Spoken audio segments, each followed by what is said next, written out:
మళ్ళీ ప్రశ్న కూడా ధనప్రాప్తికి సులభమైన మార్గం ఏదైనా ఉందా? దీనికి ఏం చేయాలంటే మీ ఓపిక చూసుకుని శ్రీరామ పట్టాభిషేక సర్గ యుద్ధకాండలో చివరిలో వస్తుంది. అది బయట పుస్తకాల్లో కూడా దొరుకుతోంది. శ్రీరామ పట్టాభిషేక సర్గ లేదు, లక్ష్మీ అష్టోత్తరం అది కూడా చదువుకోండి, మంచిది కలుగుతుంది. అంతేకాదు ఒక చక్కటి మంత్రం వేదంలో ఉంది. ఈ మంత్రాన్ని మాత్రం మీరు మిగిలిన చేసినా చేయకపోయినా ఈ మంత్రాన్ని రోజు 27 సార్లు శుచిగా ఉండి చదువుకోండి. తేనె నివేదన చేయండి ఇష్టదైవానికి. వీలైతే తులసి కోట దగ్గర నేతి దీపం పెట్టండి.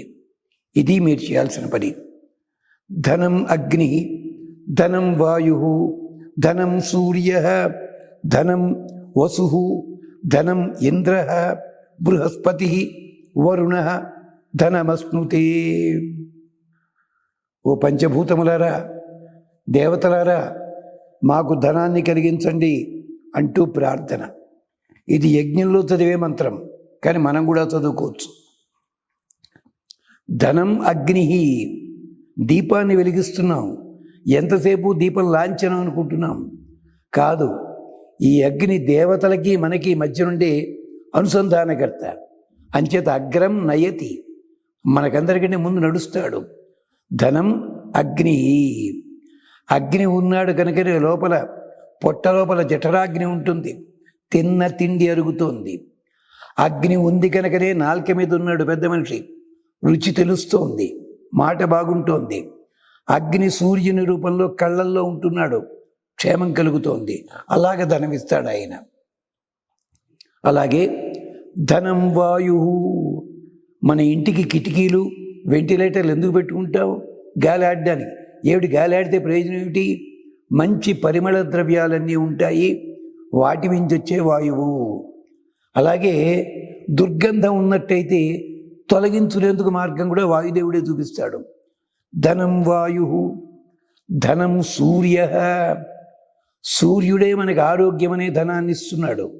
ధనం సూర్య, ధనం వసు, అష్టవసువులు ఉన్నారు, యనమండుగురు, సూర్యుడికి బాగా దగ్గర వాళ్ళు కూడా మనకి ధనాన్ని ఇస్తారు. ధనం ఇంద్ర, ఇంద్రుడంటే మీకు అందరికీ కూడా గానా భజానా ఇదే గుర్తొస్తుంది, కాదు. ఇది పరమేశ్వరి అని ధాతువు. అద్భుతమైన సంపదకంతా కూడా ఇంద్రుడిదే. అంచేతనే ఏమంటాం మనం, వాడికి ఏమన్నా ఇంద్రవైభోగం అండి అంటారు. అంటే ధనం బాగా ఉంటే ఇంద్రుడు అంటావు ఆయన్ని. అలాంటి ధనాన్ని ఇంద్రుడు ఇవ్వాలి. బృహస్పతి, అలాంటి ఇంద్రుణ్ణి కూడా శాసించేవాడు బృహస్పతి, ఆయన కూడా మనకి ధనాన్ని ఇవ్వాలి. అంతేకాదు వరుణ, ధనమస్నుతే, జలము లోపల కూడా మనకి క్షేమం కలిగించే తత్వాలు ఉంటాయి. మనం చేసే పాపపుణ్యాలన్నీ వరుణుడు కూడా చూస్తుంటాడు. ఇంచేత వీళ్ళందరూ కూడా మాకు ధనాన్ని కలిగించాలి. ఇది ఉదయం పూట చదువుకోండి, రాత్రి నిద్రపోయే ముందు 3 సార్లు అనుకుని పడుకోండి, క్షేమం కలుగుతుంది. ఇది ధనప్రాప్తి, నిరంతర ధనప్రాప్తి. చిత్రం రయిం అంటుంది ఋగ్వేదము. అంటే చిత్రమైందంటే విచిత్రమని కాదు అర్థం, కీర్తి కలిగిన ధనం. ఆ ధనం వల్ల మనం బాగుండాలి, మన తోటి వాళ్ళు బాగుండాలి, మన కుటుంబం బాగుండాలి. అలాంటి ధనం ప్రాప్తిస్తుంది. స్వస్తి.